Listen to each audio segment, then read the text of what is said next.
जय गुरुदेव। वास्तु चेतना चैनल में आप सभी का स्वागत है। पहले हमने वीडियो में देखा था कि पितृ पक्ष में ही श्राद्ध क्यों करते हैं और वास्तु रचना में पितृदोष का क्या संबंध है। तो आज हम देखते हैं हमारे ही पितर हमें पीड़ा क्यों देते हैं, ऐसा हम सुनते हैं, उसका मतलब क्या है और पितृदोष के कारण कौन कौन सा परिणाम हमें दिखाई देता है, उसका संबंध एस्ट्रो वास्तु या वास्तु ज्योतिष से कैसा है। ये दो बातें हम देखेंगे।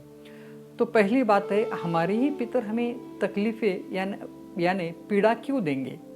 इसका मतलब ये होता है कि उनकी एक परिभाषा होती है। सबसे ज़्यादा आनंदित हमारे माता पिता होते हैं जब हम आनंदित रहते हैं या खुश रहते हैं। यही नियम से अगर हम सही तरीके से वस्तु, व्यक्ति, पदार्थ, स्थिति, उनके परे जो आनंद है उसे मोक्ष कहते हैं, या साधना करने के बावजूद हम उस स्थिति में जाते हैं, वही आनंद प्राप्ति अगर हमने साधना करके की तो हमारे पितर आनंदित होते हैं और उनको सद्गति मिलती है।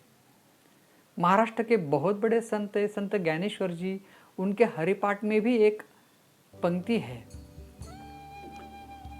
ज्ञानदेवे सांगे झाला हरिपाठ, पूर्वजा वैकुंठ मार्ग सोपा।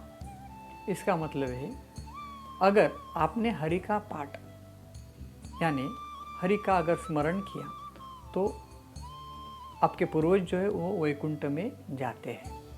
इसका मतलब यह है कि हमने अलग अलग तरीके जो बताया है साधना मार्ग के, वो अवलंब करके हमने मोक्ष प्राप्ति करना चाहिए, या वो करने के लिए ही हमारे पितर व्यवहारिक स्तर पर अनेक विविध अड़चनें निर्माण करते हैं ताकि हम सही मार्ग पर चले और मनुष्य जन्म का जो अंतिम ध्येय है भगवत प्राप्ति, वही रास्ते पर चले, इसीलिए वो पीड़ा देते हैं। दूसरी बात है, एस्ट्रो वास्तु यानी कि वास्तु ज्योतिष के संदर्भ से अगर दक्षिण पश्चिम दिशा में अनियंत्रित स्पंदन अगर है तो वहाँ पर राहु का प्राबल्य होने के कारण वहाँ रहने वाले लोगों में संतानों के संबंधी अड़चनें दिखाई देती है। जैसे कि नवदाम्पत्य है, उनको संतान ना होना, उनकी मेडिकल रिपोर्ट सब नॉर्मल है, फिर भी संतान ना होना, और संतान हुई तो अब नॉर्मल होना, गर्भधारण में अड़चनें आना आदि जो प्रॉब्लम्स है वो पितृदोष के कारण होती है।